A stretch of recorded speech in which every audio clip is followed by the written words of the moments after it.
지금까지 우리가 볼 때 율법 교사는 사실 서기관과 이제 또 같이 같은 사람들인데 예수님을 이렇게 앞으로 예루살렘에서 예수님을 버리고 또 예수님에게 죽임을 주는 그런 사람들이죠. 그런 사람들의 일부인데 오늘 그 중에 한 사람이 예수님을 시험하는 이야기로 시작을 합니다. 아무래도 율법의 전문가니까 그 말씀을 가지고 이제 예수님을 테스트하는 건데 그의 질문은 내가 무엇을 하여 영생을 얻으리까? 라는 질문으로 시작을 하지요. 분명히 알면서 질문을 하는 거지요. 예수님이 어떻게 대답하시나 보려고 했습니다. 그렇지만 예수님은 그런 사람의 모든 의도와 생각을 아시니까 거기에 당하지 않으시죠. 예수님께서 오히려 그에게 질문을 던지셨습니다. 율법에 무엇이라 기록되었으며 내가 어떻게 읽느냐. 그래서 사실 그가 아는 율법의 지식뿐만 아니라 그 율법을 어떻게 해석하느냐. 이제 그렇게 질문을 하고 계시는 거죠. 그렇죠. 율법에 기록된 것을 아는 것도 굉장히 중요한데 그것을 어떻게 해석하냐가 더 중요하지요.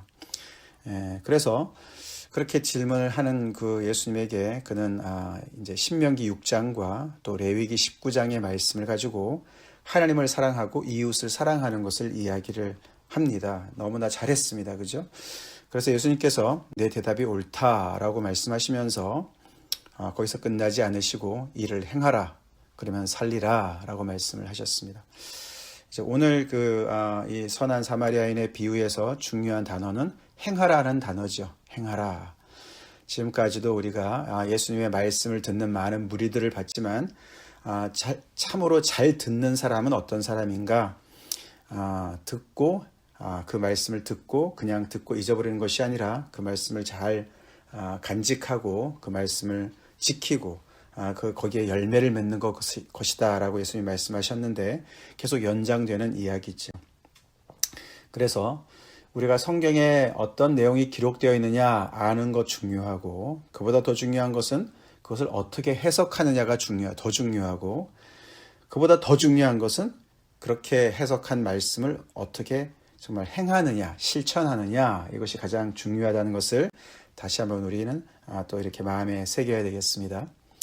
우리 누가복음 말씀을 이렇게 우리가 듣고 있는데 또 새벽 기도를 통해서 우리가 계속 말씀을 듣고 있는데 그 말씀이 우리가 배우고 또 익히면서 또 이렇게 해석을 우리가 하면서 거기서 머물지 말고 그 말씀을 따라 순종하는 삶이 있기를 간절히 기도합시다. 말씀을 순종합시다. 이를 행하라 그러면 살리라 라고 말씀하셨습니다. 여기 이제 오늘 누가복음에서 영생이라는 단어가 처음 등장하는 장면이에요. 영생. 그 당시 사람들은 영생이라고 했을 때 우리가 생각하는 영생이랑 좀 다르게 생각했습니다. 이 영생은 이제 하나님의 나라가 도래했을 때 그 안에 들어가서 하나님의 나라의 통치를 받고 살아가는 그런 삶을 이야기했습니다. 영원히 산다 이런 이야기보다도 그래서 이제 하나님의 나라가 임하면은 그 하나님의 나라에 들어가는 그런 하나님의 백성들이 있을 것이고 그 백성들이 살아가는 삶이 하나님의 통치를 받고 살아가는 삶이니까 얼마나 행복하겠습니까? 그것을 영생이라 그러는 거죠. 그래서 예수님께서 그것을 너가 그러면 그대로 행하라. 아니까 그대로 행하라 라고 이야기를 하셨습니다. 그랬더니 이제 이 사람이 또 질문을 하지요. 자기를 옳게 보이려고 예수님께 질문을 했다. 그러면서 그러면 내 이웃이 누구니까? 하나님을 사랑하는 건 알겠는데 이웃을 사랑하라고 그랬는데 그 이웃의 범위가 불확실합니다. 특별히 이 당시에 그 유대 나라가 로마 지배 아래 있었기 때문에 이방인들도 많이 섞여 있었고 그래서 내 이웃의 그 경계가 불분명한데 당신은 이웃의 경계를 어느 정도까지 이렇게 정하는지 궁금합니다. 그래서 그것을 가지고 이제 예수님을 테스트하려고 했던 것입니다. 그래서 예수님이 오늘 이제 그 비유로 이제 말씀을 하시지요.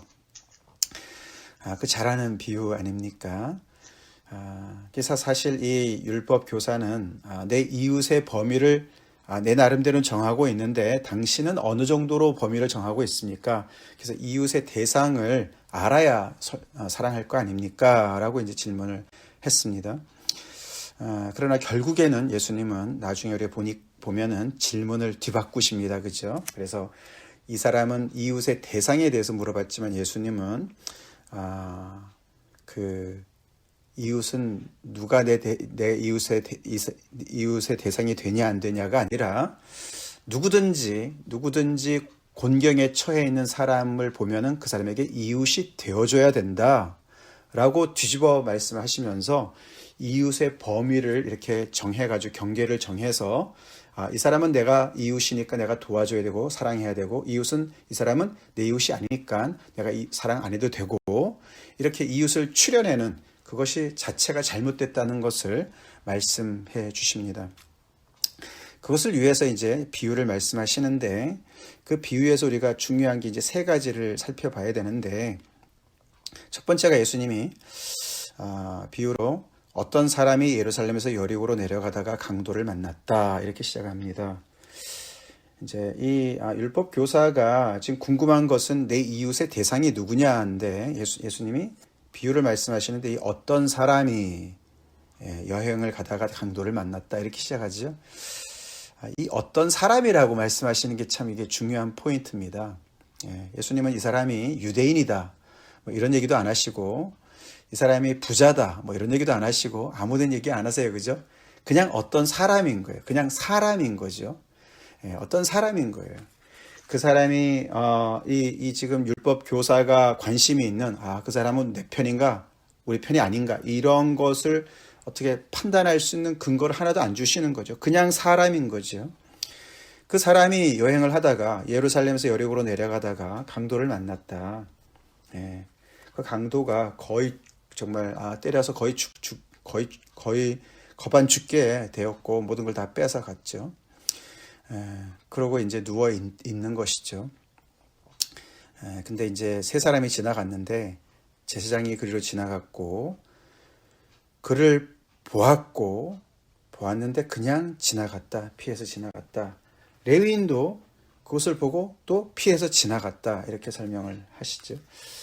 그러면서 이제 두 번째로 예수님이 이제 중요한 얘기가 이제 어떤 사람을 얘기했고 그 다음에는 이제 어떤 사마리아 사람이 등장을 합니다. 그 비유 중에 사실 이제 이 율법 교사의 생각으로는 이제 뭐 제사장이 나왔고 레위인도 나왔으니까 이제 뭐 유대인이 나와도 될 것 같아요. 그죠? 그냥 평범한 유대인이 이렇게 와가지고 이렇게 도와줬다. 이렇게 해도 충분히 예수님이 그 비유의 그 어떤 그 전하고자 하시는 아까 말씀드린 대로 이 사람은 대상을 정하려고 했지만 대상을 정하는 게 아니고 이웃은 되어주는 거다라고 충분히 얘기할 수 있는데 그 자리에 이 어떤 사마리아 사람을 등장을 시키는 거죠. 이것이 또 예수님의 어떤 그런 그 정말 선생님으로서 정말 이 사람에게 제대로 정말 가르쳐 주기를 원하시는 그런 예수님의 그 지혜가 담겨 있는 것이죠. 전혀 예상치 못한 그들이 정말 경멸하고 경시했던 사마리아 사람이 등장을 했습니다. 근데 그 사람이 오늘 이 비유에서 히어로인 거죠. 너무나 엄청난 그런 일을 감당하는 사람 아닙니까? 그 사람도 가다가 보았는데 위에 두 사람하고 굉장히 다른 것이 그 강도 맞는 사람을 불쌍히 여겨서 그에게 선을 베풀었습니다. 그죠? 이제 다른 게 바로 불쌍히 여기는 마음이죠. 불쌍히 여기는 마음. 이 사마리아 사람이 불쌍히 여기는 마음을 가지고 있었어요. 그래서 보고 그냥 지나친 게 아니고 가까이 가서 그냥 의무적으로만 한 것이 아니고 너무나 넘치도록 그 강도 만난 사람을 정말 보살피지 않습니까? 자기의 그런 기름과 포도주와 이런 걸 다 정말 사용해서 그를 상처를 정말 싸매고 고쳐주고 응급처치를 해주고 그리고 짐승에 태워서 주막에 데리고 가서 돌봐줬다고 그랬습니다. 그리고 그 다음에 또 정말 그 비용을 다 그 주막 주인에게 다 계산하고 비용이 더 들면 내가 돌아와서 갚겠다. 그러고 떠났습니다. 뭐 이렇게 다시 그 신세를 다시 갚을 수 있도록 뭔가 뭐 연락처로 남긴 것도 없고 그냥 그러고 선을 베풀고 떠난 것이죠. 이게 이제 예수님의 비유였습니다. 그죠? 그러고 나서 이제 예수님이 내 생각에는 이 세 사람 중에 누가 강도 만난 자의 이웃이 되겠느냐 이렇게 질문을 하신 거죠. 그러니까 사실 이 율법 교사는 예수님에게 이런 질문을 던졌다가 호되게 당한 셈이죠. 너무너무 정말 너무 놀랬을 거예요. 그죠? 너무 놀랬을 겁니다. 예수님의 지혜에 놀랬을 것이고 또 예수님이 하시는 말씀 속에서 자기 자신의 어떤 그런 너무나 이 정말 초라한 모습을 봤을 것 같아요. 그죠? 평소에 자기가 너무나 정말 경시하는 그런 그 사마리아 사람을 이렇게 예수님께서 대동하시면서 그의 어떤 그런 그 종교적인 자존심이라 할지 그런 것들을 정말 예수님께서 굉장히 겸손케 하시는 그런 이야기를 들은 거 아닙니까? 그래서 그는 정말 이 대답을 해야 되는데 어떻게 대답합니까? 네, 선을 베푼 사마리아 사람입니다 라고 얘기하기는 자존심이 상한 거죠. 그래서 자비를 베푼 자입니다. 그거는 부인할 수 없었어요. 그죠? 자비를 베푼 사람이 바로 그 사마리아 사람이었습니다. 사마리아 사람이 행한 행동이 자비를 베푼 것은 맞는 거죠. 그죠? 그것은 부인할 수 없는 것이죠. 그러면서 그는 자비를 베푼 분이 자는 하나님인 것을 또한 아는 거죠. 네, 하나님의 마음을 닮아서 결국은 하나님의 백성으로서 하나님을 닮은 행동을 한 사람은 제사장도 아니고 레위인도 아니고 사마리아 사람이었구나라는 것을 인정할 수밖에 없는 예수님의 비유에 그렇게 들어가 있으니까 그렇습니다. 그러니까 예수님이 가서 너도 이와 같이 하라 라고 말씀을 하셨어요. 이와 같이 하라. 사마리아 사람처럼 행해라. 이렇게 말씀을 하신 거죠. 그러면은 너가 궁금해했던 모든 것들, 내 이웃이 누굽니까? 라는 질문 더 이상 안 할 것이고, 이웃은 이런 질문 그 자체가 틀린 것이다. 누가 내 이웃이냐? 그런 질문 자체가 틀린 것이고, 여기서 예수님의 질문은 누가 이웃으로 행동을 했느냐? 누가 이웃이 되어줬느냐? 그런 질문을 바꾸신 것처럼 앞으로 너가 살면서 공경에 처해 있는 사람을 보면 누구든지 막론하고 어떤 사람 그 사람이 누구든지 사람이니까 그에게 자비를 베풀어라. 너가 이웃이 되어줘라. 그러면 너가 살 거야 라고 말씀을 하신 것이죠.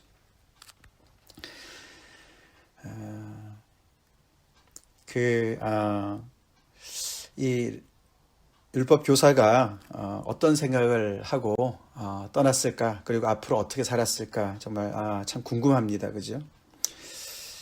분명히 이 율법 교사도 예수님에 대해 소문을 들었고 예수님께서 그 당시에 이웃과 원수의 그 경계선을 자꾸만 이렇게 넘어가시고 그 경계선이 없는 것 같이 사시니까 그런 거를 한 수 가르치려고 아마 한 건지도 모르겠습니다. 근데 예수님은 바로 여기 사실 여기 어떤 사마리아 사람이 이렇게 등장하지만 결국 여기서 우리가 예수님을 보지요. 그죠? 예수님이 바로 이런 역할을 하시는 거죠. 그죠?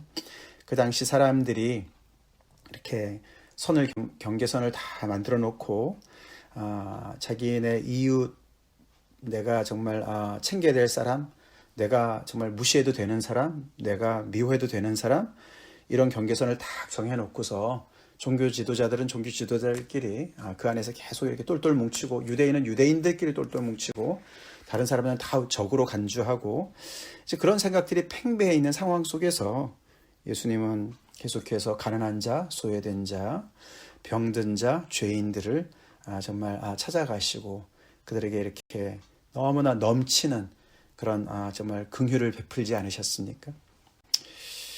불쌍히 여기시는 마음이시죠. 예수님의 그런 마음 때문에 우리가 구원받았죠. 강도 만났던 우리에게 다들 무시하고 지나갔는데 예수님께서 우리를 불쌍히 여기셔서 우리를 너무나 넘치도록 사랑해 주셨어요. 그래서 우리가 사랑을 알았고 구원을 받았습니다. 그렇죠? 예. 참, 그래서 오늘 이 말씀대로 우리, 예수님 말씀대로 우리, 삽시다.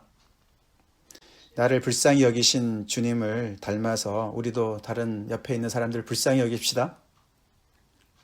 예. 세상에 불쌍한 사람들 많이 있어요. 그죠? 예, 참, 우리 마음이 참 중요한 것 같습니다. 이 율법 교사는 머리는 똑똑했는지 모르지만, 율법에 대해서 빠삭한지는 모르지만, 그 마음 속에는 불쌍히 여기는 마음이 없었던 것이죠. 그죠? 사람을 보는 그런, 다른 사람을 대하는데 그런 긍휼의 마음이 없었던 것이죠. 하나님의 백성이 가장 중요한 것은 긍휼히 여기는 마음인 것 같습니다. 오늘 말씀도 보면은 불쌍히 여기는 마음이 없는데 어떻게 이웃을 사랑하겠습니까? 그렇죠? 예. 불쌍히 여기는 마음이 있으니까 정말 넘치도록 이웃을 사랑해요. 그죠? 상한선이 없어요. 그죠? 예. 그 사람의 필요를 너무나 집중해서 너무너무 정말 정성껏 그 사람을 돌봅니다. 그 사람을 낫게 도와줍니다. 사랑합니다. 그리고 뭔 대가를 바라는 것도 아닙니다. 하나님의 마음을 그대로 닮았습니다. 그죠? 그렇게 살으라고 예수님이 오늘 우리에게 말씀하십니다. 잘 기억합시다, 우리.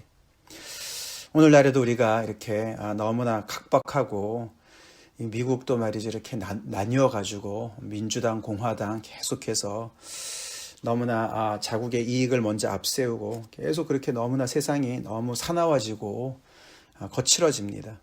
이럴 때일수록 우리가 정말 우리 마음을 꽁꽁 걸어 잠그고 계속해서 우리의 이웃이 이렇게 좁아드는 그런 그렇게 살기가 너무 쉬운 때입니다.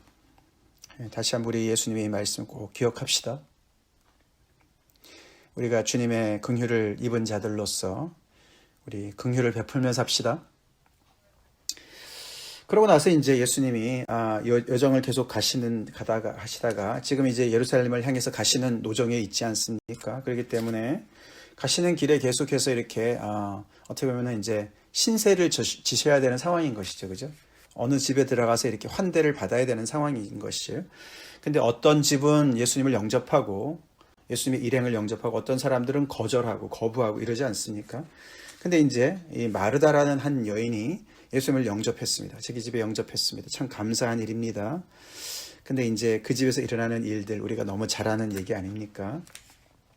동생은 언니 마르다는 정말 예수님이 오셔가지고 예수님 대접하려고 너무나 지금 할 일이 많은데 이 동생 마리아는 눈치도 없이 그냥 예수님 발 앞에 앉아가지고 계속 예수님 말씀만 듣고 이제 그런 이야기예요. 그죠? 그래서 이제 마르다가 예수님한테 아니 좀 동생한테 좀 뭐라고 하셔가지고 나를 좀 돕게 해주세요. 이렇게 이제 예수님을 어떻게 보면은 컴플레인 하듯이 예수님께. 그러니까 예수님은 또 놀랍게도 거기서 전혀 의외로 마리아는 한 가지 좋은 걸 택했기 때문에 그는 빼앗기지 않을 것이다. 오히려 너가 염려와 근심으로 너무 분주하다. 오히려 마르다를 뭐라고 얘기하시는 것 같은 이제 그런 말씀을 통해서 우리는 계속 이제 참 이렇게 흔하게 듣는 이야기는 이렇게 마리아처럼 이렇게 좀 말씀을 더 묵상하고 조용히 그런 삶과 마르다처럼 이렇게 늘 일만 하고 분주한 이 두 개를 이렇게 대조하면서 마리아와 같이 이렇게 말씀을 묵상하는 그런 삶이 더 옳다, 더 그게 먼저다. 이렇게 이제 두 가지를 그렇게 비유하는 걸 우리가 많이 듣는데 사실 이제 그게 더 중요한 포인트는 아닙니다. 더 중요한 포인트는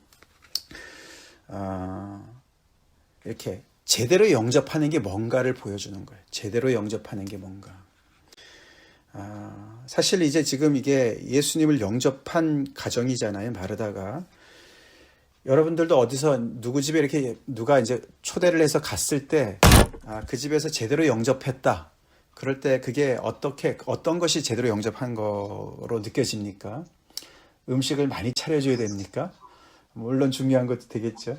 그러나 제일 중요한 거는 우리를 초대했으면은 우리에게 관심을 갖는 게 중요한 것 같아요. 그죠? 여기도 이제 그거예요. 마리아와 마르다가 특별히 예수님을 초대했으면 예수님에게 집중하는 게 중요했다는 거예요.